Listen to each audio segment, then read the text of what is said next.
this week on this call, which is of course all about championing stuff going on in Cumbria and sharing stuff and working together and just meeting people, we're going to hear from Simon Stevens, he of the man with the headset on, who is, I think he's week 2 of a new role as executive director at Theatre by the Lake in Keswick, working alongside Liz Stevenson, who of course is a friend of these calls and of this network, in a joint leadership role. So we're going to hear from Simon, who's going to do a little presentation for us, and then a real chance for anyone to ask any questions off the back of that, and find out what direction that's all going to go in as far as Theatre by the Lake is concerned. So we're really looking forward to that.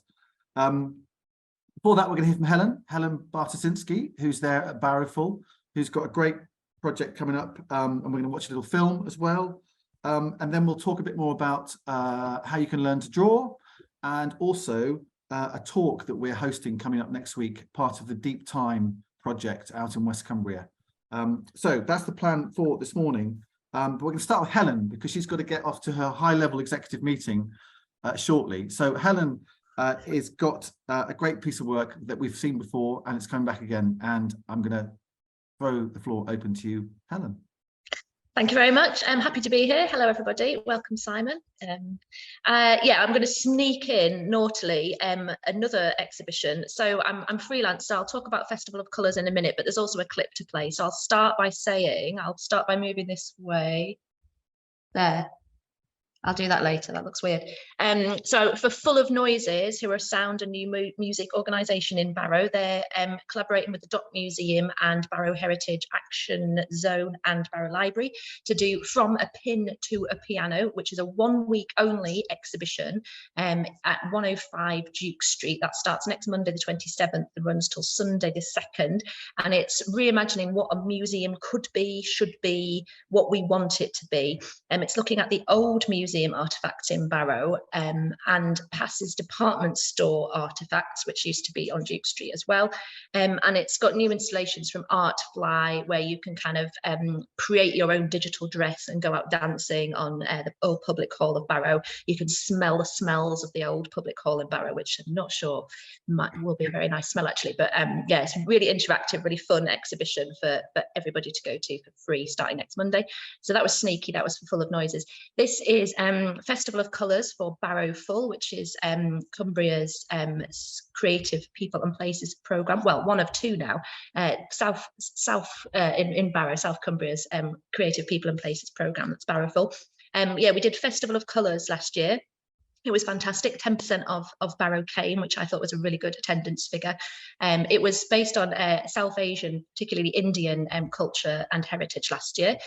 We had dancing, workshops. You could get henna tattoos. We brought the henna tattoos back because they were so popular. Get food, experience music from local people, but also people from afar. This year, it was so popular. We literally did it again. We didn't even rename it because it was so popular. So it's Festival of Colours again. This time it's going to be spring traditions from around the globe, including traditions closer to home. We've got Polish traditions, we've got some more Indian traditions, we've got a bit of folklore traditions from our kind of Celtic past.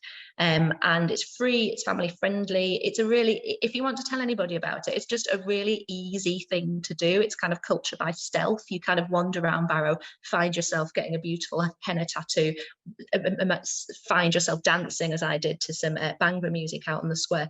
But it's just really easy, really family friendly, really accessible. And at Barrowful, we're really keen that if anybody has any kind of barrier to attending, whether that's a physical barrier or something that they need adjusting, we've got quiet spaces. We could have people meeting people who feel uncomfortable in big crowds. We do all of that. So please do, if you're passing on the message about this, which I'd love it if you could, please pass on those messages as well, because it's very difficult for people with barriers to communicate those barriers sometimes, particularly the ones we're trying to reach with people who are not used to attending cultural activities. So do emphasise that if you would, if you're passing on the message. So yeah, it's Festival of Colours. It's next Saturday, the 1st of April. It's not an April Fool. We've done loads of those jokes, and maybe I'll just let the video from last year play, if that's all right.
Thank you. Thank you for great playing film. that. We got Great kind of double banger there, but that was great. Thank you very much. And apologies, I'm not normally rude. I don't normally like say my piece and then disappear, but I have to do that today. I'm really sorry.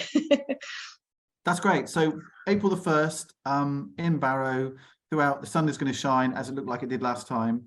And is it just on April the 1st, isn't it? Just on that Yeah, day? it is. And it's actually because of the sun shone all day last year, and then we got cold feet and thought, oh, that was actually quite unusual. It's almost all of it is indoors this year in the forum and in the beautiful town hall, actually. Big plug for Barrow's town hall, which is gorgeous inside, really, really beautiful. So yeah, next Saturday.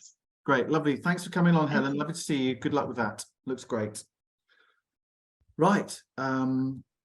Let's go to the main, can I say, dish of the day now, which is Simon Stevens. As I said before, he's new to Theatre by the Lake, week 2, and he's going to tell us a bit about himself and what he's doing, and maybe even why he came up here from wherever he came from. So Simon, you're very welcome. This is basically a group of people that either freelance creatives or cultural leaders in their own right across the county.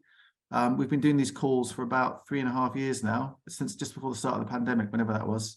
And we keep them going every Friday morning, and it's a really nice collective of people, and we do stuff like you've just seen, and also hear from guest speakers as well. So I shall hand the floor over to you. Brilliant. And can you all hear me? We had some audio issues earlier on. Great. So I'm double screening here, so apologies if it's a bit clunky and I keep kind of shaking my head. I'll try and share my screen. Here we go. 1 second. You all see that? That's a photo of me. Yes, we can. Great. So without further ado, I'll begin. So hi, I'm really pleased to be able to join the call today, and thanks Tom for reaching out and inviting me to join you all. So I thought I'd take the opportunity to introduce myself and give you some insight into me personally, professionally, and why I joined or decided to join Theatre by the Lake at this time, and then what we're currently up to at Theatre by the Lake and what our plans are. So without further ado, my name is Simon Stevens. Elephant in the room, I'm not that Simon Stevens, for those of you who know about theatre and the playwright Simon Stevens. My pronouns are he and him, and for avoidance of doubt, that is me in the photo. I've just joined Theatre by the Lake as Executive Director in a joint leadership model with Liz Stevenson, who is our Artistic Director. And I've been in the job now for just under 2 weeks. So I started last Monday. So I've got 1 foot in Liverpool and 1 foot in Cumbria. So at the moment I'm doing 4 days up in Cumbria, where I'm living on a quite remote cottage actually, which has been in my first week was susceptible to whiteouts, black ice, and flash flooding. So I like to think that was a suitably Cumbrian start to my tenure at Theatre by the Lake. And then I'm working from home, which is Liverpool at the moment, on a Friday. And then I'll be moving up with my family, all being well, in July. And I'll be in Cumbria full time. So a little bit about me personally then, before I go on to talk about my professional background. I'm generally to be found climbing a hill and riding a bike when I'm not in a theatre, or watching a gig, frequenting a good pub or a coffee house, or making some bread. You could say I'm a bit of an outdoorsy type. I enjoy walking and scrambling, which is usually a preamble to a good pub, I would say. I appreciate the kind of headspace and the perspective that gives me, and the thinking time. I'm a regular visitor to, and now a resident of, and have a real affinity with the region of Cumbria. And as an enthusiastic but distinctly average cyclist, I've tackled all of the notorious Lakeland passes in the saddle. And there's me on the top of Cat Bells, just by Theatre by the Lake as well. I also occasionally dabble in a spot of wild swimming. So I've certainly come to work at the right theatre. We actually have a group of wild swimmers on the team who take to the water every other day, really, which they've been doing even while it was snow and ice last week. And I believe the water temperature was 3 degrees, which is absolute madness. But I will be joining them, I think, when the weather if the weather gets a bit warmer at some point. I have an inherent curiosity about the world, which I would say underpins my love of the arts. I'm also something of a naturalist, always keen to avoid a slip of the tongue there. I'm not a naturist. Avid bird watcher and keen forager. So a bit about my background then and how I came to work in the sector. So after studying management and French at the University of Manchester, I attempted to forge a career as a musician in my early 20s, writing and recording in several outfits. That's a moody picture of me there, looking a lot younger, playing the guitar. We did some great radio sessions. We played some festivals and did some touring for a while.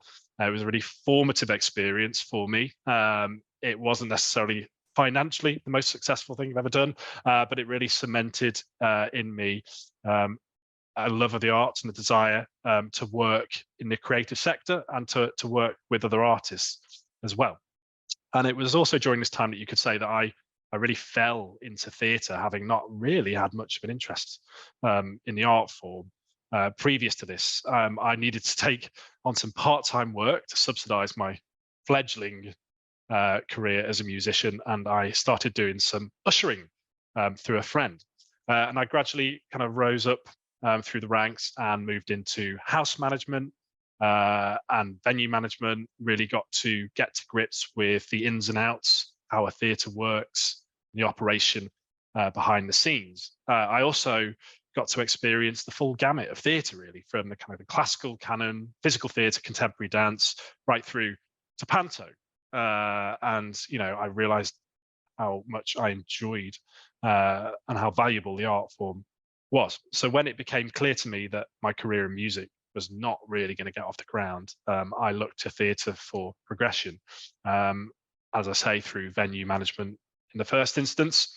And then it wasn't until 2014 when I was working at Liverpool Everyman and Playhouse in Liverpool, and we undertook a Sterling Prize winning capital redevelopment of the Everyman building, that I was given a chance to focus my energies on business development, maximizing the potential of this fantastic new venue and asset to the community to generate new revenue streams.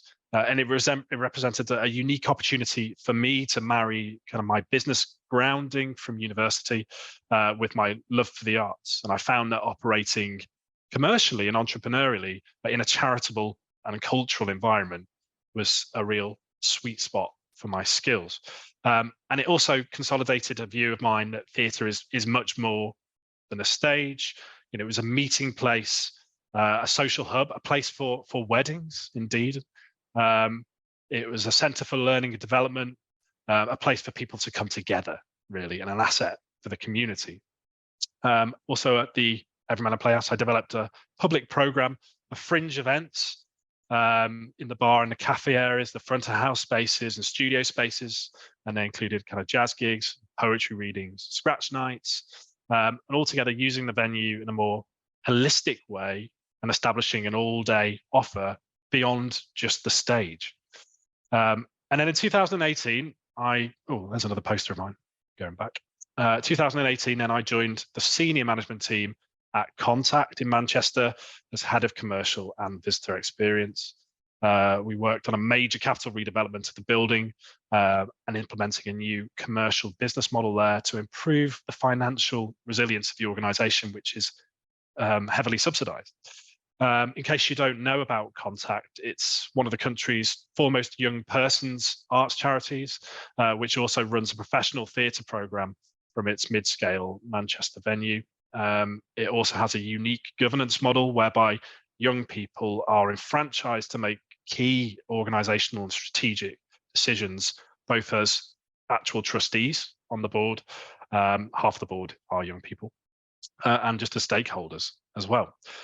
And it was working at Contact with its really kind of quite progressive and genuine approach to co-creation and devolved decision-making was revelatory to me, and it instilled a conviction that true inclusivity in the arts can be transformational on an individual level and on a societal level as well. And I don't see inclusivity solely as a moral choice, although it clearly is, but it's also the key to building a sustainable audience for theatre, for the arts in general, going forward. And this brings me then to Theatre by the Lake and its emerging place-based and community-centred vision, which I found so exciting. And also, as well as the incredible location of the theatre, which I have to say must be one of the most beautiful in the country, if not the world. It's really exciting, actually, to be working in partnership with Liz in this co-leadership role. It's a new leadership model for the organisation as we embark on quite a new artistic vision and business model for the organisation. Some of you will know that there was a long-standing rep model at Theatre by the Lake for a long time, slowly moved away from that after COVID towards a more community-centred, place-based approach with a year-round programme with some visiting work as well, but still producing our own work and working as well with co-producing partners. The impact of COVID on Theatre by the Lake, as you may know, was severe. The funding model for the organisation was based heavily on ticket sales, and it was therefore exposed quite severely at COVID, and we had to cut back quite a lot. And the survival of the company was at stake. So I think we're just exiting that period of crisis now and moving to a stable footing and really looking ahead to the future, how we operate the organisation, what we're there for, who we're there to serve, and how we can make that model sustainable. I mean, theatres as a whole, and I'm sure that's the same across all cultural organisations at the moment, are certainly feeling the pressure. We haven't necessarily seen the return of audiences that we'd anticipated after COVID for various reasons, and we realised that the cost of living is really impacting people's disposable income and ability to spend money on theatre at the moment. You can also imagine that theatres are incredibly expensive places to run, so our cost base at the moment is significant and it's essentially doubled over the past year. So a challenging time. We're also obviously we also benefit from Arts Council National Portfolio funding, and we've been lucky enough to secure another 3 years to deliver their programme, their Let's Create programme. Although that is a standstill funding offer from 2018, so it does really represent a real terms decrease. So undoubtedly a challenging time for theatre nationally as well, but also a really exciting time, I think, for Theatre by the Lake. As custodians of Theatre by the Lake, which is a community asset after all, and the only mid-scale producing theatre in Cumbria, I feel we have, and Liz feels we have, a real responsibility to ensure that our work is relevant to the region, is accessible, and reaches out to people across this vast county. I also think we're in a unique position to offer talent development opportunities as well across Cumbria, as well as offering our space in kind to local groups such as young farmers, Shakespeare schools, and the provision of our youth theatre. We've also been busy establishing our artist network, Cumbrian Creatives, which I'm sure some of you might be a part of, which helps us find, support, and nurture local talent. Our recent Scratch Night open space was oversubscribed, sold out. We're really looking to increase the provision of that going forward.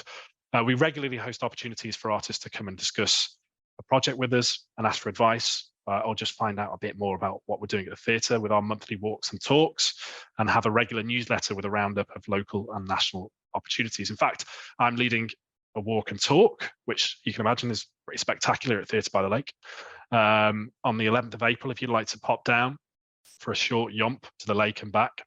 And if you're interested in joining the Cumbrian Creatives Network, you can sign up via our website. So please do take a look at that.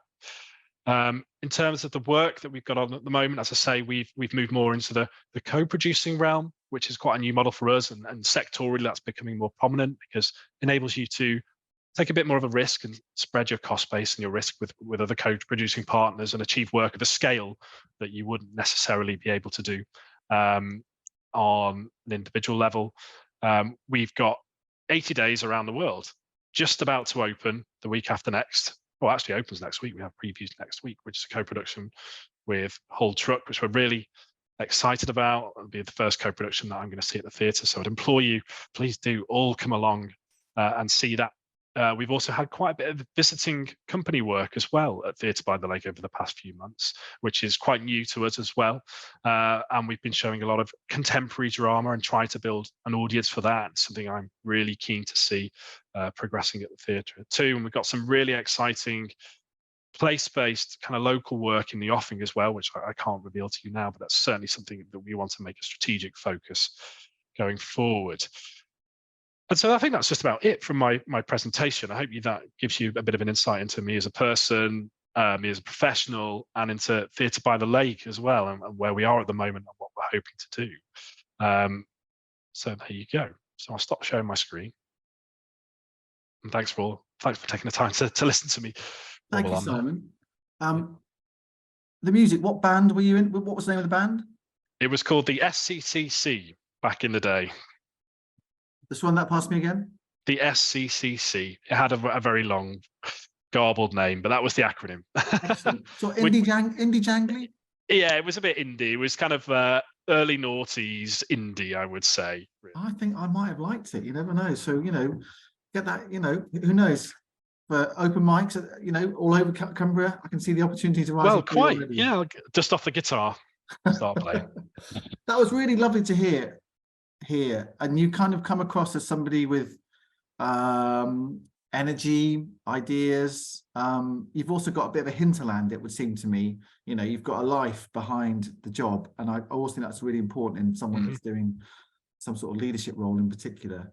But so I think, and I'm big fan of Theatre by the Lake, been there lots of times. I've interviewed Hal, the director of Around the World in 80 Days. Yeah. And Louis, who's the set designer, last week when they were doing rehearsals. So if I get my arse into gear, I'll get a podcast out about that to chime in at the start of the run.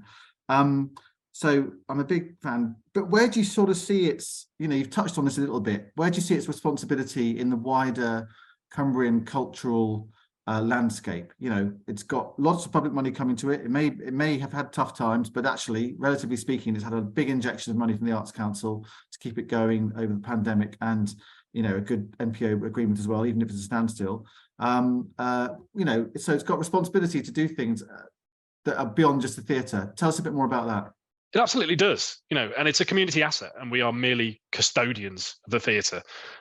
We have a responsibility on us to make sure that the people of Cumbria are able to engage with that work, and that work is meaningful to them and relevant to them, and to an extent created by them as well. So that's not just about outreach and making sure that we're making it accessible. It's making sure that we're co-creating work with artists in Cumbria. And creating a pipeline for developing that talent. It's something we're doing on the acting front and the devising front currently with our youth theatre and our work with schools. We work quite closely with Keswick School as well, the Shakespeare Schools Festival, and through NT Connections, which we've actually got this weekend, taking place across the studio on Saturday and Sunday, which is a national theatre festival for schools, and we're hosting that. We have that responsibility. I think we're uniquely placed to be able to develop that new work. We've got several exciting projects in the offing which tackle local issues, or issues which are local to relevant people, but also I think have universal themes as well beyond Cumbria. We've been doing some research and development in schools across Cumbria for a project in the pipeline which is about the steel industry. From Workington, from a local writer, something that is very much in the R&D phase at the moment, but we're in consultation with the community with, and something that ultimately we would hope to bring to the stage. So I think we're doing some amazing work at the moment already in community engagement and outreach and talent development, but I think it's something that certainly I know Liz as well is very keen to bring more to as a strategic focus for us going forward. Okay, that sounds really healthy. Amy, and then Hilary. Hi, Simon. Nice to meet you. Hello. this is probably more of a comment than a question, but it was dawning on me actually the other day that there isn't a theatre by the lake-sized theatre in Carlisle, which essentially is kind of the capital of Cumbria. You know, we've got the Sand Centre, which is a large venue, which does gigs and comedy events and all that kind of thing. I think we've got a small theatre called the Green Room that does kind of amateur productions, but we haven't got that theatre by the lake-sized theatre, which seems like such a huge gap. I really think it is a cultural gap for Carlisle. So I'm not expecting you to solve that problem, but in terms of the outreach, you know, and just what Jonathan's put in chat about Cumbria being such a large and disconnected county, I don't know, is there a way for Theatre by the Lake to sort of connect up with some of the other cities and towns and sort of do pop-up theatre, or, you know, I don't even know if that's possible, but there absolutely is. And, you know, I think we're looking to work closer with where we are, which is the Creative People and Places organisation, obviously based out of the West Coast. And also we've got a good relationship at the moment with Prism Arts, who work with neurodivergent individuals and access to kind of the arts in Carlisle.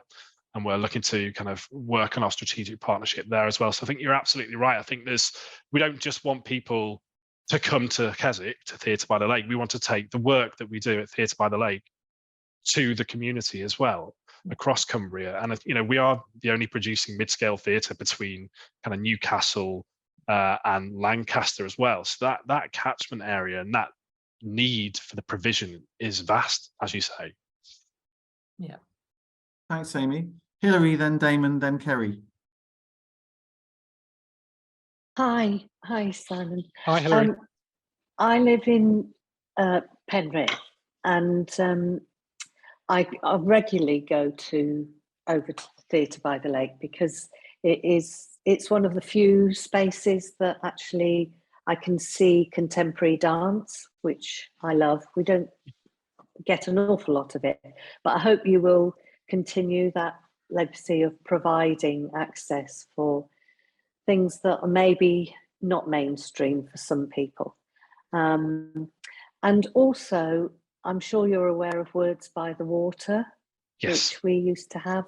And sadly, it's finished. And I don't know if there's any way that something like that, which, you know, looks at the written word as well as poetry, and you know, I was listening to a poet today that's calls himself a musical artist.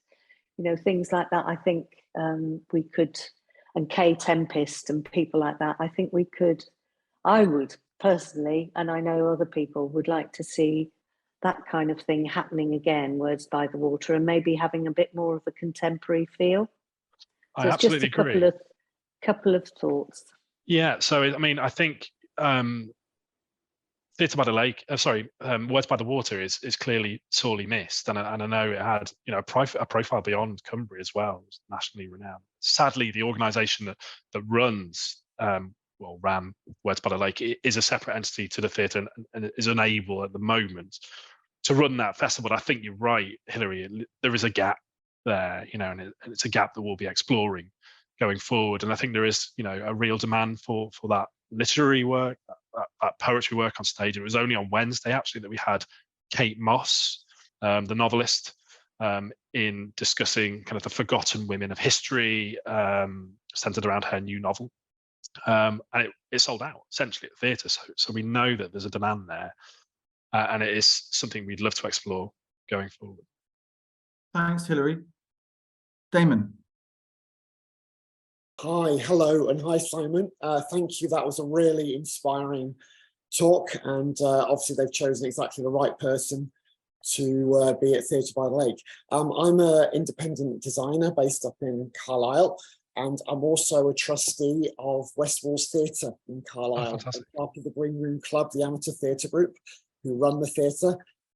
It's a really exciting point in the theatre's history, because we're going through a rebrand process to reposition ourselves. Right. And we also run 6 in-house productions per year, plus visiting productions come in and use the theatre.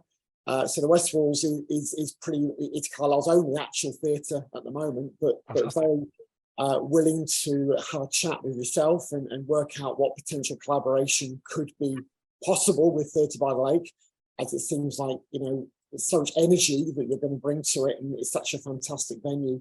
It would be great to have that link and bring more challenging and more exciting theatre to Carlisle. So yeah, be willing to have a chat, if that's great. I would love to. What I'm going to do is I'm just going to type my email in the chat. 1 second. So anybody in the room can contact me, and please do. So there you go. Thank you. Thanks, Simon. Excellent. Thanks, Damon. I've been to that theatre a number of times myself. It's on West Walls. It's a lovely space. Seen some great stuff there. So it's terrific to know that it's still thriving in this day and age. Right, Kerry, and then Derek, and then Bob. Hello, can you hear me? Have Yes. I unmuted? Hi, Kerry. Hi, hiya. I just wanted to, well, first of all, comment on the first lady that spoke about not having theatre in Carlisle. I'm based in Ulverston, originally from Barrow-in-Furness, which is in the south of the county. Yeah. And there is no theatre in this area of the county. Where we used to have, growing up in Barrow-in-Furness, we would have visiting theatre companies like the RSC, Northern Broadsides came regularly. There is no theatre, there's no provision for any theatre. There doesn't seem to be any incentive to make theatre in this part of the county. And we're quite a long way from Theatre by the Lake, actually. We have to travel, it takes about 1 hour and 20 on a good day. So it's not easily accessible. So like the lady who spoke about Carlisle, is there any thought or ideas about bringing theatre to the south of Cumbria, which seems to get forgotten? Also, as an actor, as a creative, wanting to work in Cumbria is very, very difficult. And other theatres, for instance, like Bolton Octagon, have policies such as cast it here policies, where you have to be an actor living in a radius of about 25 miles of the Octagon so that you can be cast in their productions. There's lots of actors who are associated with Cumbria or live in Cumbria who have to travel a long way to get work. And we're not all young. So there are emerging actors of a certain age. So it's not all about youth theatres and young people starting off in the career. There's a wealth of experience in the county, and or people who have connections to the county who've had to move away. And we are older and we have masses and masses of experience, but we can't use it here unless we make our own theatre, which people do. Any reflections, Simon? I'm just going to, sorry, Kerry, there's a few other people want to ask questions as well. I'm just conscious of the time. Any reflections, Simon? Yeah, absolutely. And just on your second point there, absolutely heard there. And yeah, it's slightly more complicated in terms of recruiting that local talent when you're in a co-production relationship with two of the theatres on a national scale. Yeah. But there's absolutely scope, with our own productions to look at that. But we're certainly working with local writers, and also Louis Whitemore, who you've been speaking to, Tom, is a local designer as well. But yeah, she's I think from Ullswater, I think, isn't she? Yeah.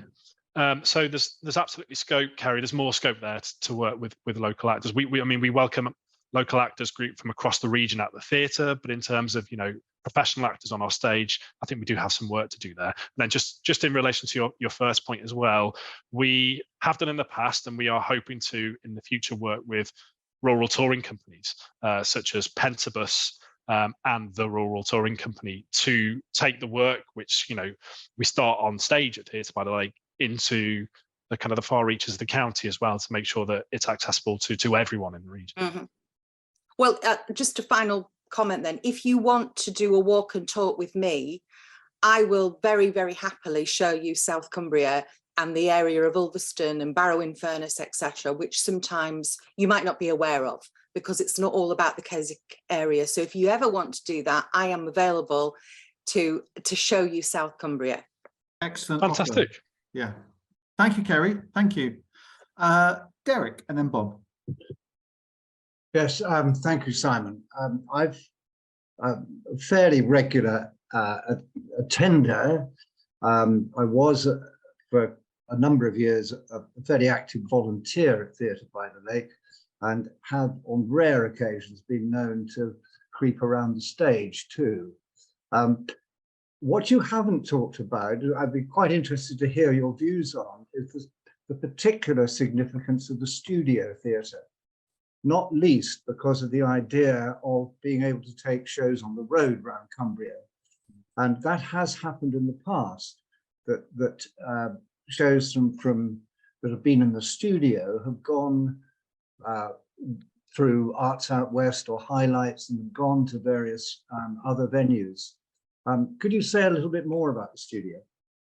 I can. So it's a fantastic space, and I know that it has a reputation for producing some quite risk-taking new work. We have been using the studio of late for visiting companies. So at the moment, it's housing a program of contemporary drama through visiting companies. For the time being, we've pressed pause on producing ourselves in the studio, just because of the financial situation we're in, and as we explore new models.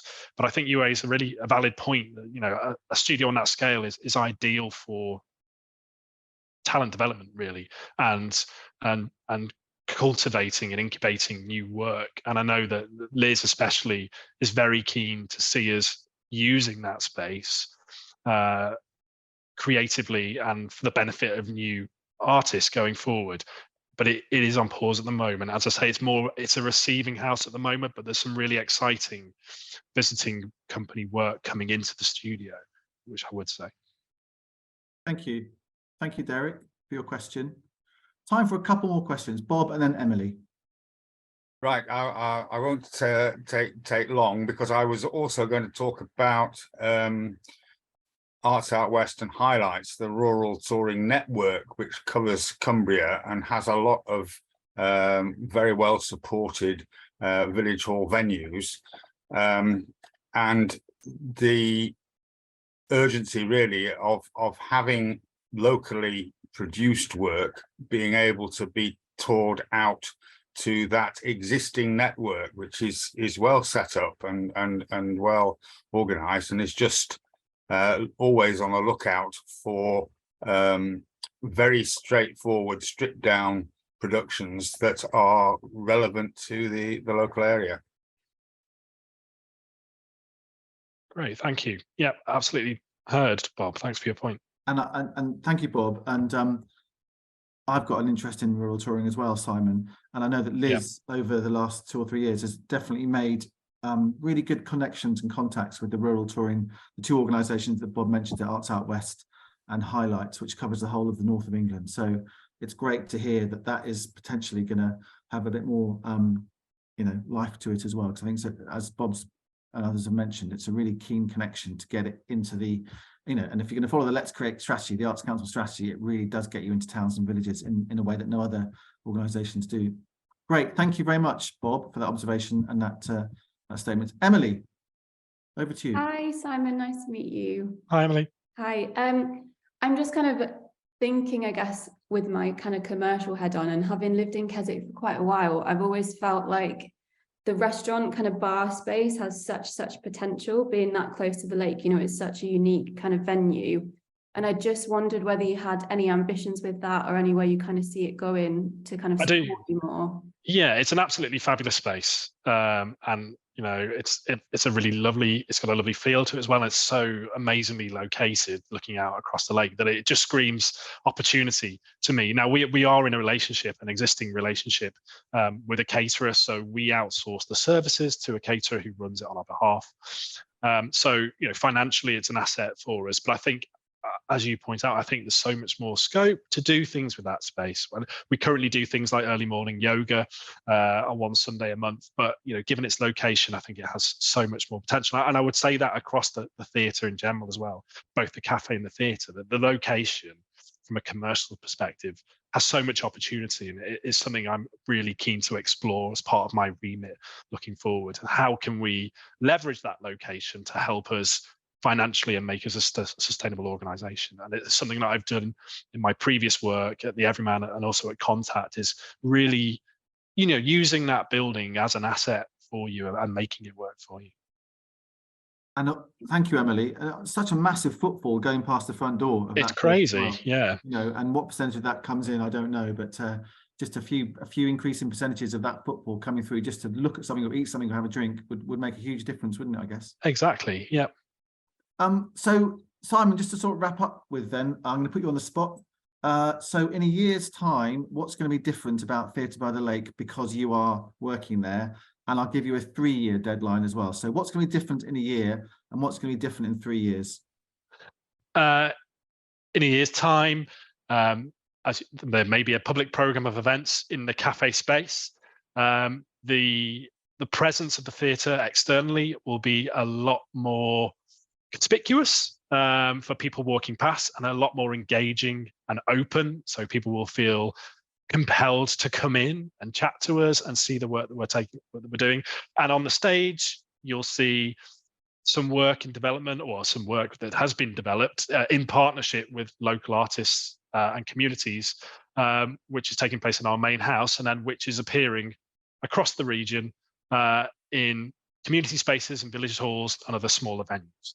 So that would be my plan for a year. And in 3 years' time, I'd love to see the return of a literary festival again, as a fixture, as a regional fixture, but a national fixture in the cultural calendar. I would love to be a financially resilient organisation with healthy reserves, and we will have completely delivered on our Let's Create strategy for the next 3-year funding cycle, and we'll be creating a very ambitious next NPO application with a real community focus, building on the amazing work that we will have done in the next 3 years for the following 3-year cycle. That was quite a warbled 3-year plan. Sorry, I hope it made sense. No, I think you did a pretty good effort there, considering this is week 2.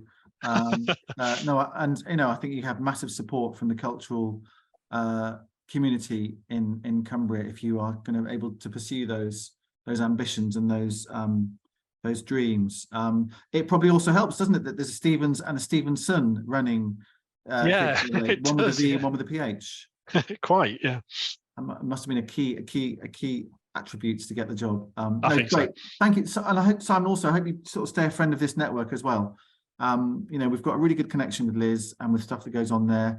There's obviously a vibrant Facebook group. There's a vibrant website and Twitter account, Instagram account. It's a good way of getting stuff out there. And for call outs, again, I'm familiar with some of the networks that you've mentioned that the theatre has already, but there's all sorts of people that connect with this network with different skills and different attributes. So I hope that we can be of help for you and as much as you can be of help to us to help us support the theatre in all its guises as well. I think so. I think it's a really valuable network, and I'll certainly be joining your calls frequently. And Great. yeah, thanks for having me, and thanks for the invite, Tom. All right, nice to see you, nice to meet you, and look forward to meeting you in the flesh sometime soon, I hope.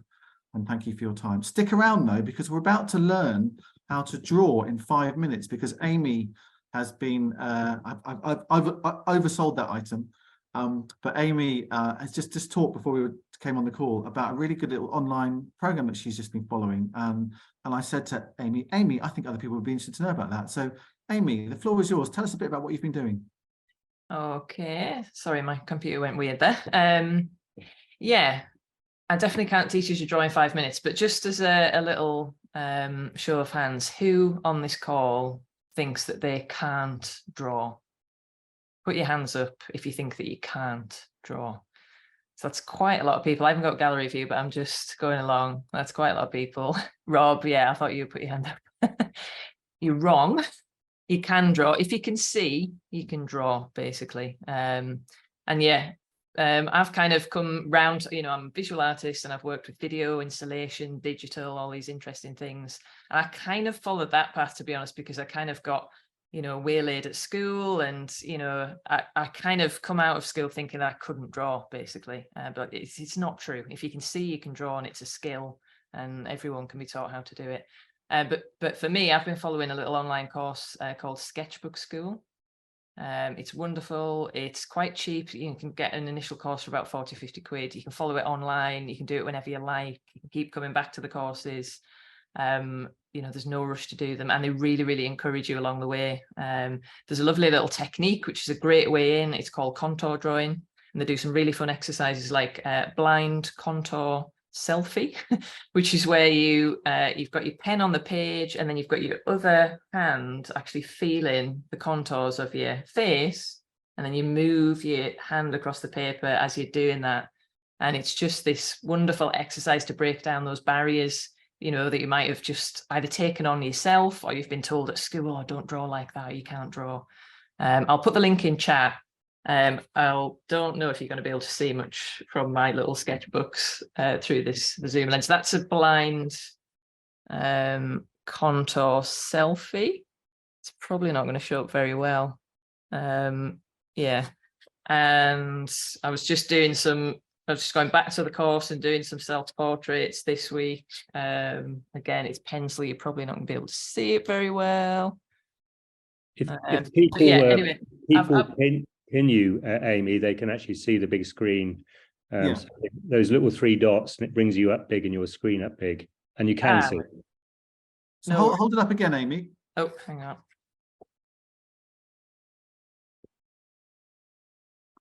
There she is. But anyway, I just wanted to really encourage everyone, because I think a lot of, and I've talked to Rob and Barbara, who's on the call, ironically, on one of our Artful Ways walk chats, we started talking about how we were taught drawing at school and art and that kind of thing, and how it can actually put some people off. And it, you know, it's good for me, because I kind of went down video route, and that was really interesting. Rob took up photography. But I promise you, if you think you can't draw, you're wrong, you can draw. I'll put the link into chat for Sketchbook School. It's very good. Excellent. Thank you, Amy. Sketchbook School. You heard it here first. And finally, this morning, there's a talk coming up that we are hosting. I'm going to let Kate talk about that. Yes, it's about time. And I'm not just being rude. It is actually called It's About Time. That's the talk. And CACN is hosting that talk on Tuesday coming up, Tuesday the 28th of March. It's About Time is an artist conversation, and we are hosting it on behalf of the Deep Time Project, which, as many of you know, is a sort of contemporary art project in the west of the county, run by Aldo Rinaldi. If you want to come along, the talk is free. It's from 6 till 7:30 on Zoom, and I'm sure, she's even already done it. Amy's already put the details in chat, but basically it is a conversation between 2 artists who know each other well. They are Ruth Ewan and Keith Scobie Youngs of the Cumbria Clock Company. If you have your ear to the ground, you'll know that the Cumbria Clock Company, I said, looked after Big Ben and repaired Big Ben when it came to the county secretly last year. So that's who Keith Scobie Youngs is, and he is in conversation with Glasgow-based artist Ruth Ewan. So they're going to be talking about their shared interest in creating art through timepieces and horology. And yeah, it's a really good opportunity. It's free. You're all very welcome. Please spread the word. Any questions on that? And there may be a couple of other talks in the pipeline, mightn't there, Kate? It may well be part of a series of talks that we host for Deep Time, just because it is something that we can easily do, and we have the audience, and we like working in partnership with people. Yeah, great. And it gets us, it's just great to get around the county as well. I've just spotted Amy's on the call. Amy, I'm going to put you on the spot. I'm hearing good things about the 40 Farms exhibition at the Windermere Jetty. I've not been down there myself. I saw it at Reg Ed. Tell us how it's going at the Windermere Jetty. Yeah, it's absolutely superb. My publisher said that they reordered more books in the first week because they were nearly sold out. So it's just superb. It's obviously quite a different footprint to Reg Ed. So it's a different category of clients, guests and visitors. Looking forward to capturing the Easter hordes down there. So we've got things planned for another farmers market. I'm going to be doing some beginner photography courses, and I've got another behind the scenes talk.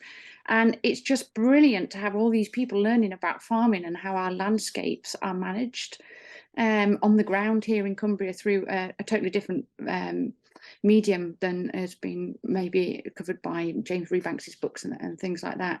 So it's yeah, it's very, very, very rewarding. The feedback so far has been great, and I'm also really pleased to announce that 40 Farms will be going to the Food Museum in Lowestoft in May 2024 for 8 months.